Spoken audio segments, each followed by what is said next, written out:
Hello everyone, नमस्कार, राधे राधे, प्रणाम। आज हम पढ़ेंगे प्लांट किंगडम चैप्टर के टॉपिक ब्रायोफाइट के बारे में। पिछले लेक्चर में हमने शैवाल के बारे में एंड शैवाल्स के टाइप्स के बारे में पढ़ा था। अब हम ब्रायोफाइट के बारे में पढ़ेंगे एंड इसके टाइप्स के बारे में नेक्स्ट वीडियो में पढ़ेंगे। ओके, ब्रायोफाइट ये क्या होता है? ये प्लांट किंगडम के जल स्थलचर पादप होते हैं। प्रथम पादप हैं जल स्थल मतलब उभयचर। ओके, जो जल में एंड धरती दोनों पर रहते हैं। ये भूमि पर भी जीवित रहते हैं एंड लेकिन जनन के लिए ये जल पर निर्भर करते हैं। ओके, नेक्स्ट इनका आवास ये कहाँ कहाँ पर पाए जाते हैं? ये पहाड़ियों में, नम स्थानों पर, छायादार क्षेत्रों में एंड सीलन मतलब आर्द्र, इन सभी स्थानों पर ये पाए जाते हैं।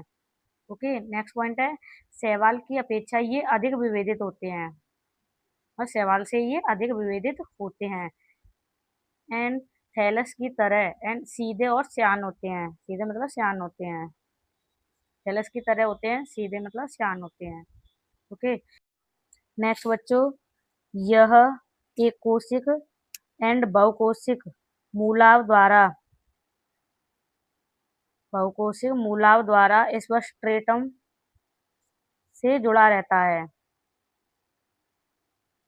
ओके, नेक्स्ट पॉइंट है इसमें संवहन ऊतक नहीं पाए जाते हैं, एब्सेंट होते हैं। संवहन ऊतक कौन कौन से होते हैं? जाइलम एंड फ्लोएम, ये एब्सेंट होते हैं। ओके, नेक्स्ट है इसमें वास्तविक जड़ तना पत्तियां नहीं होती हैं। इनके स्थान पर इसमें मूलसम, तनासम मतलब जड़ को मूल बोलते हैं, तनासम एंड पत्तीसम मतलब इनके समान संरचनाएं होती हैं। ओके, नेक्स्ट पॉइंट है इनकी जो मुख्य पादप काय है वो हैप्लॉइड होती है। इनकी मुख्य पादप कैसी होती है? अगुणित होती है। ओके, जिसमें युग्मक उत्पन्न होते हैं, जिसे क्या कहते हैं? युग्मकोद्भिद कहते हैं। ओके, नेक्स्ट अब इसमें लैंगिक जनन किस तरीके से होता है वो पढ़ेंगे। इसमें लैंगिक जनन बहुकोशिक होता है। बहुकोशिक मतलब नर लैंगिक अंग एंड दूसरा होता है मादा लैंगिक अंग। जो नर लैंगिक अंग है उसमें क्या होता है? पुंधानी होती है और मादा लैंगिक अंग में होती है स्त्री धानी। ओके, पुंधानी ये द्विकशाविक पुमंग उत्पन्न करते हैं। द्विकशाविक पुमंग उत्पन्न करते हैं। ओके, और पुंधानी को क्या बोलते हैं? एंथ्रीडियम। और स्त्री धानी को बोलते हैं आर्किगोनिया। ये फ्लास्क के आकार का होता है जिसमें एक अंडा प्रेजेंट होता है। अब नेक्स्ट इसमें क्या प्रोसेस होती है? इसमें जो नर का पुमंग होता है उसे पानी में छोड़ दिया जाता है। पानी में छोड़ दिया जाता है। ये स्त्री धानी के संपर्क में आते हैं। पानी में तैरते हुए ये स्त्री धानी के संपर्क में आते हैं एंड उसकी जो स्त्री धानी में अंडा प्रेजेंट होता है उससे ये संगलित हो जाते हैं। अंडे से ये संगलित हो जाते हैं।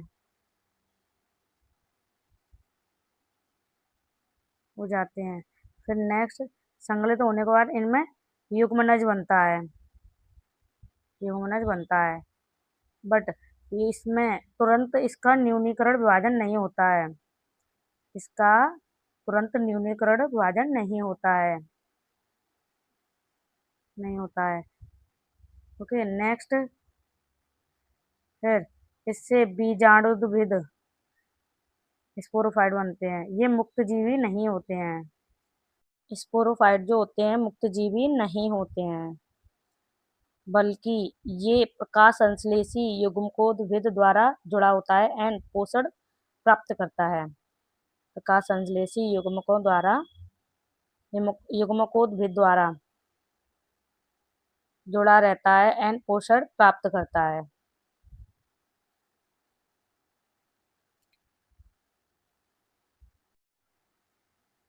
फिर इसमें इसकी कुछ सेल में न्यूनीकरण विभाजन होता है। अब इसकी कुछ सेल में न्यूनीकरण विभाजन होता है।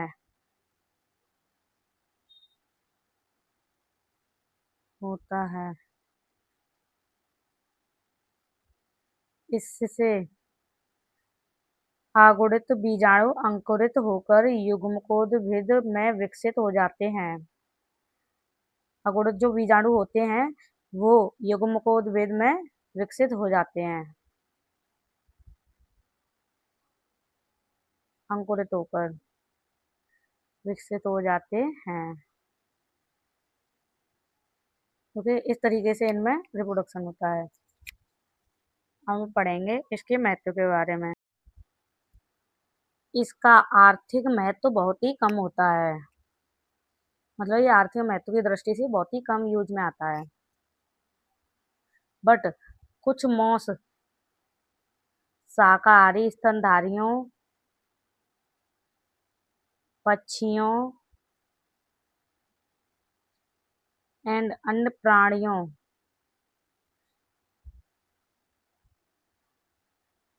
प्राणियों को भोजन प्रदान करते हैं।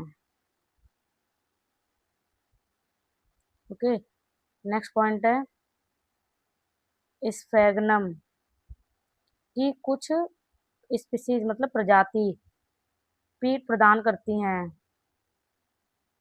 स्फैग्नम में जो कुछ प्रजाति हैं वो पीट प्रदान करती हैं। इसका उपयोग ईंधन, पैकिंग, सजीव पदार्थों को स्थानांतरित करने में किया जाता है। ओके, इसका उपयोग किसमें हो जाता है? ईंधन, पैकिंग, सजीव पदार्थों को स्थानांतरित करने में किया जाता है, करते हैं। ओके, नेक्स्ट पॉइंट है इसका कारण है कि इसमें पानी को रोकने की क्षमता बहुत अधिक होती है। पानी को रोकने की जो क्षमता होती है इसमें बहुत ज़्यादा होती है। ओके, नेक्स्ट पॉइंट है लाइकेन समेत मॉस सर्वप्रथम ऐसे सजीव हैं जो चट्टानों पर उगते हैं। लाइकेन के समेत मॉस जो होते हैं सर्वप्रथम ऐसे सजीव हैं जो चट्टानों पर उगते हैं। ओके, नेक्स्ट पॉइंट है इसका पारिस्थितिकी दृष्टि से महत्व बहुत है, मतलब पारिस्थितिकी दृष्टि से इसका महत्व बहुत ज़्यादा है। एंड इन्होंने चट्टानों को अपघटित किया, चट्टानों को क्या किया? अपघटित किया। एंड उच्च कोटि के पौधों को उगने के अनुरूप बनाया। जो उच्च कोटि के पौधे होते हैं उनको उगने के अनुरूप बनाया, इन्होंने अनुरूप बनाया। ओके, नेक्स्ट पॉइंट है मॉस मिट्टी पर एक सघन परत बना देते हैं। जो मॉस होते हैं वो मिट्टी पर एक सघन परत बनाते हैं, जिससे क्या होता है? इसी कारण वर्षा की बौछारें मृदा को अधिक हानि नहीं पहुंचाती हैं। मतलब इसी के कारण जो वर्षा की बौछारें होती हैं वो मृदा को हानि नहीं पहुंचा पाती हैं, हानि नहीं पहुंचाती हैं। इसी प्रकार ये मृदा अपक्षरण को रोकते हैं। इसी प्रकार से मृदा अपक्षरण को रोका जाता है। ओके, ये रोकते हैं। ओके, अब हम पढ़ेंगे ब्रायोफाइट के प्रकार। इसके अंदर दो आते हैं टाइप्स, कौन कौन से? एक आता है लिवरवर्ट, दूसरा आता है मॉसस। ओके, ये कंप्लीट हुआ। नेक्स्ट वीडियो में लिवरवर्ट के बारे में और उससे भी नेक्स्ट वीडियो में हम मॉसस के बारे में डिटेल में पढ़ेंगे। वीडियो अच्छी लगी तो लाइक करें, चैनल पर नए हैं तो सब्सक्राइब करें।